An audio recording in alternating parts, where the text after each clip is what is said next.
የድሬ ልጅ ነች ከዚራ ስለ ውበቷ ስንቱን ላውራ የሐረር ልጅ ነች አዋሽ ማዶ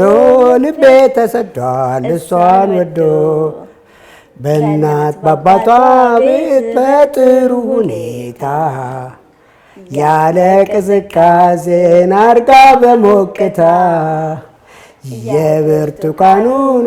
ጠጥታ ጭማቂ ሆና ተገኝታለች የልብ አስጨናቂ ልጅቷ አቤት ውበቷ ሰው ማስጨነቷ የሐረር ልጅ ነች ጀጎል ነው ቤቷ ጀጎል ነው ቤቷ ልጅቷ ጀጎል ነው ቤቷ ልጅቷ ጀጎል ነው ቤቷ ልጆቻችንና ሚስቶቻችን ብቻ ወይ ሚስቶቻችን አልኩ እነሱ ብቻ ሴቶቻችን ብቻ እንዲያምሩ አያስፈልግም እኛንም ያሳምሩን ግድ ነው ጋሼ እንግዲህ ድሬዳዋ እንዴት አገኛት በመጀመሪያ የድሬዳዋ ሰውና የሐረር ሰው እዚህ ደግሞ ወደ ወሎ ስትሄጂ በቃ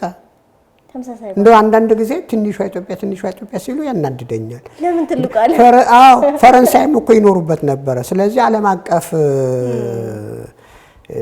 የሰው ዘሮች የሚኖሩባት ነች እንጂ ትንሿ ኢትዮጵያ ትልቋ ኢትዮጵያ ሲባል እኔ ትንሽ እናደዳለሁ የተራበ ከንፈር ብዬብል ያዡ እንዳመልጥሽ አሁን የተራበ ከንፈር ብዬብል ብዙ ሰው ምግብ ሊሆን ይችላል ፍቅር የሆነ ኩበት ሆኖ ይሆናል ደርቆበት በውሃ ጥም እንትን ያለ ይሆናል እና አርስቷ አሁን ድንገት ነው የመጣ ነው እንደዚህ አይነት እንግዲህ ደራሲዎች ፓተንቱ የኔ ነው ልጽፉ ካሰባችሁ እኔን አስፈቅዱኝ ክሬዲት እንዳትረሱ አጋጣሚ እንግዲህ አይከረም አዎ ያስደነግጥሻል እንደዚህ አይነት ነገሮች ብዙ ጊዜ እንደው አንዱን ያዝ አንዱን ለቀቅ አረግ ነው እንጂ አንድ የሌሊት ሙሽራ ብዬ አንድ ቲያትር ላይ አገር ፍቅር የሚታይ እኔ ነኝ ያወጣው የውድነህ ክፍሌ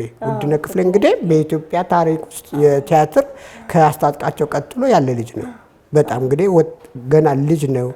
በዛ አይምሮ ከ40 እና ከ50 በላይ ድራማም አለ አዎ ወደ 40 እና 50 ፊልሞች ላይም አለ እንደዚህ አይነት ሰው ይብዙልን እና